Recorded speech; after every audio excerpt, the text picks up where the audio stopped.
Hey everyone, my name is Bolt. This is Speed Stuff, which is, well, it used to be something that me and Wolfie did probably years ago at this point. We were just talking about various speedrunning related stuff, just hanging out, chilling, and talking about it. Just gonna be me today. Just wanted to talk a little bit about Break the Record Live, which just was running last weekend, so pretty recent still. And for people that didn't get to see it and don't really understand what it is, ESA Break the Record is the main format of it, not just this event, is that you bring, I guess, 7 runners. I'm sure the amount changes based on whatever they want. I mean, 7 works really well for the layout, as you can see there, so we'll just say 7. 7 runners for a game come there, and they have 3 days, 12 hours each day, with a little bit of overflow if they have a run going, to try to break the record for whatever category and whatever game that they're doing. And this time around, it was 120 stars for Super Mario 64. So they brought 7 runners. They brought Cheese from Spain, Puncation from USA, Liam from USA, Arakusha from Australia, D Whatever from Germany, Tago from Sweden, and Simply from the US of A. So they flew out all the runners, and their incentive, I guess, to come was that there's a cash prize for, even if you're in last place, you get $100, which pays for pretty much all your food and stuff. Since your flight is handled, pretty much you just go into, you get exposure for being on the stream. You could potentially make quite a bit of money from it. I believe the winner of it ended up walking away with 7,500, if I'm correct, which is like in speedrunning, that's a ton. That's a lot of money. Any money in speedrunning is a lot of money, I guess, since it tends to, besides bounties and stuff like this, which this is kind of a new thing, any amount of money is quite a bit, and she's definitely earned it, and it's gonna be spoiler. I mean, obviously I'm gonna tell you what positions they came in, but you've probably already heard that on the second day, Cheese broke the world record for 120 stars with a 1:38:54, and that time stood for the rest of the event. So that was the first place time by the end of it. Tago got second place with a 1:39:51. Linkation got a 1:39:59 to keep third place. And then after that was Simply, D Whatever, Liam, and Parakusha. That was the final results for that. I don't really want to talk about this like it's a news story, like just be like, okay, that's the results, let's end the video now. I'm just going to talk a little bit about my thoughts on ESA Break the Record and kind of the format of it, how they executed for this one specifically, and kind of what I would be interested in later on for what they'd be doing for it. So conceptually, so this wasn't something I thought I was going to watch. I thought it was a cool idea, but I'm like, I don't care about Super Mario 64. I've never watched really runs of it unless it's just been on in the background while I've been at a GDQ or like a friend's playing. It'll be like, okay, I'll watch them do a run for a little bit. But I feel like I was like the audience they were hoping to attract to. Like, they're like, no matter whatever Super Mario 64 event we run, Super Mario 64 like enthusiasts are gonna watch. So for their money, the important thing for them is that they get people like me that don't watch Super Mario 64 get interested. And they definitely did. Like, I had it on the background pretty much most of the 3 days they had it going. I had it playing somewhere. I was paying attention to it. And I felt like by the end of it, I understood portions of the game pretty decently. I feel like, but more important than that for me, I feel like I understood the runners pretty well. I'll get to this a little bit when I talk about the commentary portion of it. But from initial feelings wise, I feel like they really did a decent job talking about the emotional side of things. Like, when you're doing this is a very new thing, so it's a very hard thing to talk about and commentate and understand specifically what to mention during this, but I think they did a really, really good job in focusing on that portion. And I feel like there was certain runners that going to the event I knew nothing about, and then afterwards I was pretty interested in.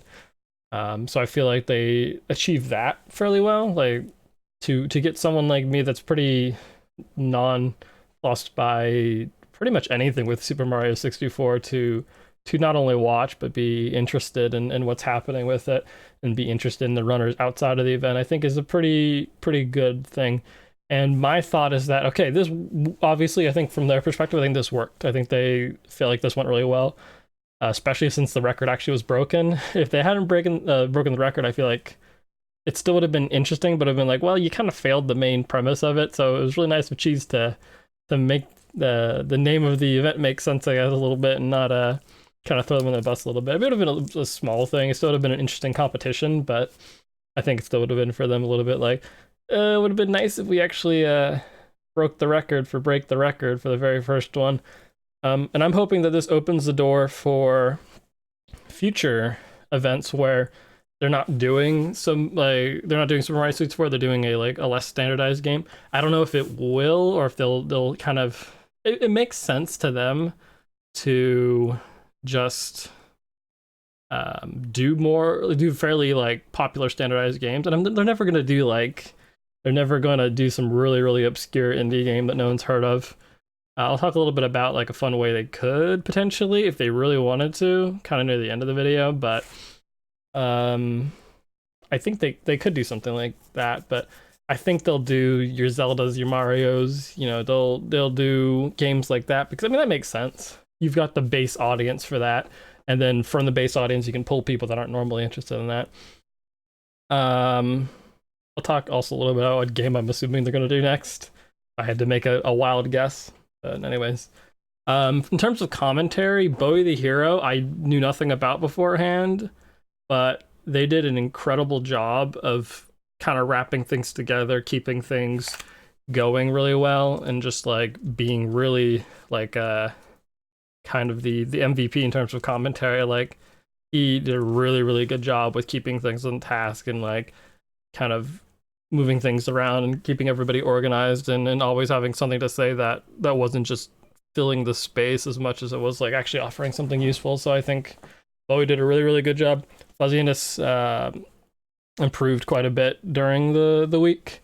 Some of the I think even he said himself like that he felt like he figured it out kind of in a week, and I did like that they were. I mean, everyone's watching the main, like if you see this how they have it, where you've got the main screen on the half of it's taken up by one runner basically, and then the other half is everybody else. So having someone paying attention to what's happening to the other 6 people and bringing attention, that's really helpful. Just for, if you have multiple commentators, it makes sense to do something like that. So I think that was good. Noisy, how do you pronounce the name? See, now I'm double guessing or second guessing myself how to pronounce people's names. There's like 10 different names in this thing that I have to remember to pronounce. I heard it like all the time during the week. Anyways, did a really good job. I believe he was a former runner of the game, and he's run it since like 2015 or something ridiculous. So I was kind of hoping that eventually this would convince him to pick it back up. Even I don't even know who he is. I was like kind of rooting for him to pick the game back up and get kind of inspired by this a little bit. It was also cool because they just had runners walk over. Like, you'd finish a run and the runner would just walk over. If it wasn't very good, they would talk about kind of what went wrong. If it was good, they would kind of talk about how they're feeling. They had Cheese come over like a few minutes after his run and talk about it. I mean, he didn't say a lot, but it's nice to kind of get the emotion from that, which I think was a good thing. Because again, you're getting into kind of the personal side of the runners and showing off that part of it. Like, we know they're all good runners, that's why they're here. But kind of getting to show off them as people is a lot of fun, and just kind of camaraderie that they have. In terms of tech, really I mostly just want to talk about the layout with it, but in terms of just tech issues, there wasn't really any that I noticed. I'm sure there might have been, there always is for something like this, but I didn't really notice any.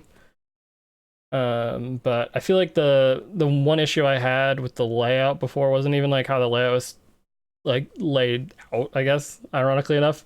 I didn't like that on the first, I mean, I understand why they did it, but I didn't like on the first day they were showing their out of event PBs, and they were showing kind of like, these people have these times, but I'm like, what is their normal? I mean, you could pull up ESA 2, which had all the information on it for all the runs that were actively going on, and their PBs and their split, so how far ahead or behind they are at that time. I don't know why I'm explaining what splits are, whatever. But you had all that information there, which is really good. I don't think I ever used it, but it was really nice to like take all this information that would have been clogging it up or been rotating through and just put it on, like, you can put it on your other screen if you wanted to like dual screen it, or like something you can flip between if you're curious. And it was really helpful for the casters, it seemed like, because I knew they were referencing it based on like what they were talking about. But the layout showing they're out of event PBs really kind of threw me off because I was struggling to know what the current standings were. I'm not sure if they did that intentionally, and then they always intended on the second or third day that they would flip it over to be their event leaderboard, like it is in the picture there at the very bottom. But I think once they switched it, it was much easier to keep track of things and keep track of who was ahead. And I think that in future events, since they do a new reset at the run at the very beginning, give everyone a time, they should just keep it. Like even if it's like one person has like a 150 in 120 stars, like they have a ridiculously bad time. It's like people understand it's the very beginning. Of course they have a bad time, and it'll improve. But I think it's like the entire premise is that who has the best time by the end of the week, and I guess we're showing their best times outside of the event because we want people to understand how good the runners could possibly be outside of it. But I don't know. It strikes me as kind of the thing with marathon runs where you don't show the marathon runners PB before the run because it's like they're probably like they probably are not going to reach that unless you're cheese. Apparently, you're just going to break the record. But I mean, I think a few of them PB'd. I believe at least two of them did, from what I remember. But I think it's better just to show the leaderboard for the event the entire time. I think that was better when they finally did that. So from that point on, just like talking about the future of where the event could possibly go, I think it was, like I said before, I think it was a good proving sort of litmus test for this. Like, do a game that is synonymous with speedrunning, some runners that are synonymous with the game, throw them in there, just see how it goes. Does it feel like something that can happen again? And I think the answer is yes, I think it can. I think you can do events like this. I think you can do stuff for other games. I think you can do stuff for other categories for this game. I think there's plenty they can learn from this. I think longer categories make sense. I think when you have longer categories, like, I mean, this is like about a 2-hour category, like a little bit over 2.5. And I think that works well because you can tell when somebody's on a run because they're getting into the hour and beyond sort of point. They're still going through and you can kind of see where they're at. If you have like a 20-minute run, you're watching somebody else and they're like 10 minutes in, and then somebody else in the time that they're finishing up their run can already be deep into another run and at a really good pace. And I feel like it'd be a lot more scatterbrained. So I think this format kind of is more conducive to runs that are an hour long or more, I would say. So I would imagine that runs I do in the future are going to be fairly longer. I'd be interested to see how it goes if they do a shorter run. I don't think it would work very well. I think it'd be a little bit too much to ask of the commentators. I think you could do with adding another like 3 commentators is good, but when you have a 12-hour day and they are sitting there for, they're going to be there for 36 hours in the week. I think it puts a lot of strain on the 3 casters, and I think adding at least a 4th caster in would be nice for rotating around. Even if you're having runners come over and talk, I think you're still like asking a lot of these people. So I think it'd be conducive to add like another caster. And this is just something I've been thinking about a little bit. But I prefer this definitely to compared to tournament style things. I think tournament style things are a bad show off for speedruns. I think this is a much better sort of example of what speedrunning is, and kind of just a cool format, and I'm happy they went with it.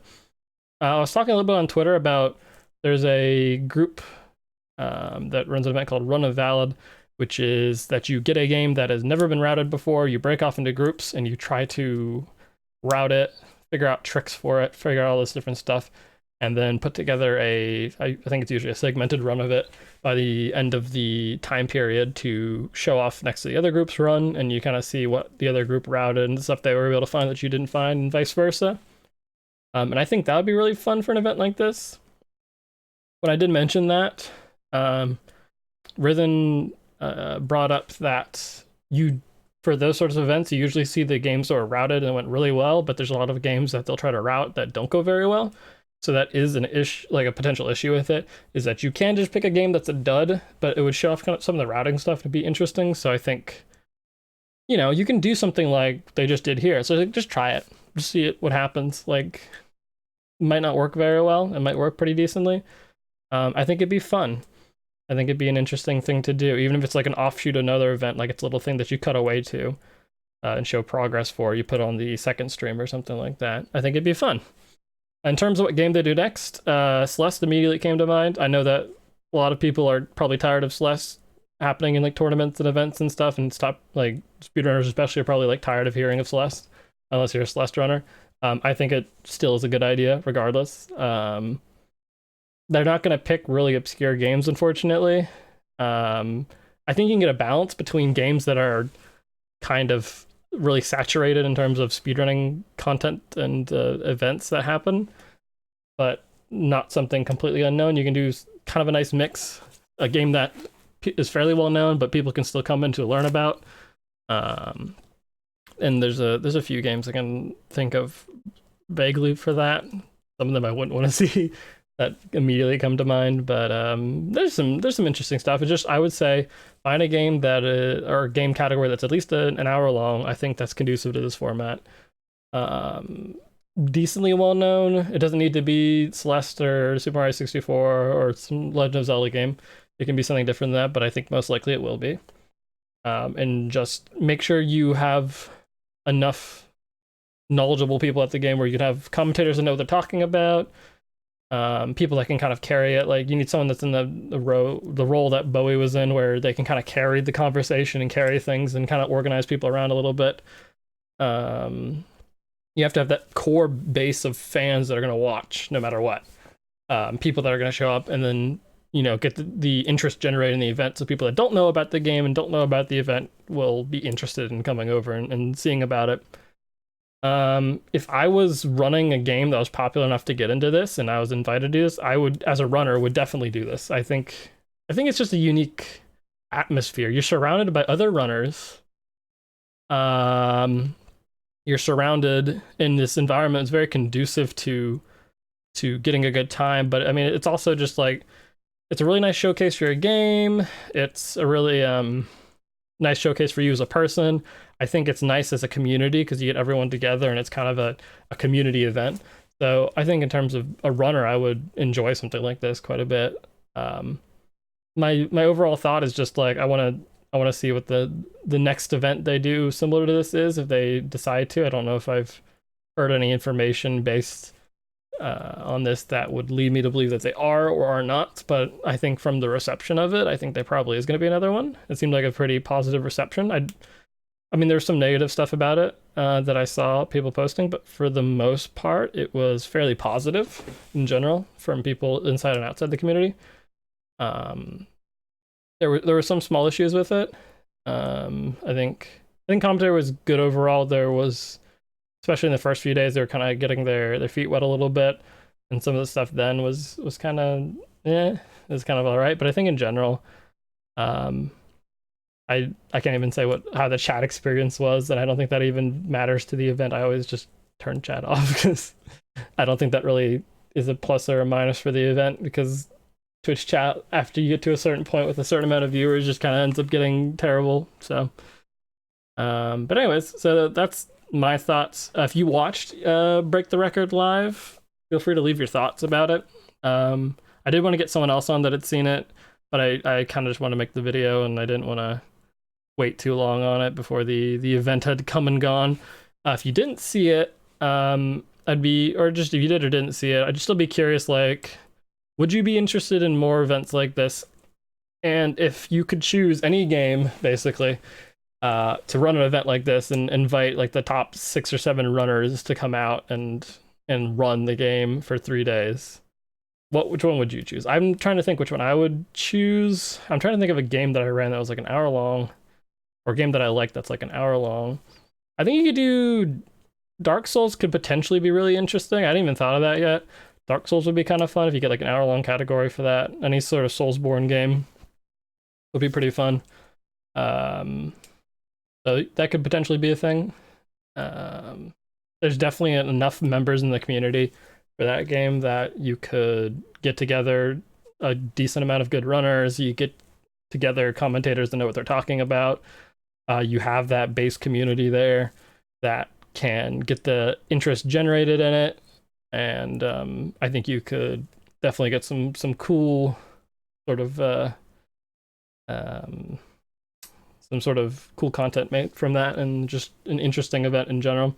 So if I had to make like a really brash immediate choice, that's what I would think. But I'm sure there's definitely some uh, communities I'm not really thinking of. But yeah, so just leave your thoughts about it. I thought overall very positive, decently positive to very positive feelings from it, and that pretty much regardless whatever game they put on next, I think I'll be watching it unless it's something I really, really like have experience with and do not like, which is not too many games, but regardless. But either way, hopefully if you didn't see the event, this was kind of enlightening a little bit, and if you didn't see the event, hopefully it helped you understand it a little bit, and if you did, hopefully I didn't like make you really angry for being completely contrary to your opinions. Either way, so I'm Bullets. I've been streaming Lovely Planet lately, doing some practicing for that to try to get a little bit better at it. Trying to get the record back after 2 years of not playing the game. Also doing the Animal Challenge for speedrunning, which is basically just speedrunning a game for every animal that I can find a game for, and just trying to do like 36 games by the end of the year. So like 3 games a month. So that's what I've been up to. I'm going to make more stuff like this, hopefully, get some more people on, do some interesting conversation about stuff. But like when events like this happen, I like to just sit down and talk about it. ESA Winter's coming up as well. I might sit down and just talk about the schedule on stream soonish. So, and try to get a couple people together to fill in the gaps where I don't know games. So we'll see if that happens. If it does, I can just upload the full VOD to here. But anyways, thank you guys for hanging out and listening to me ramble for about 20 minutes about this.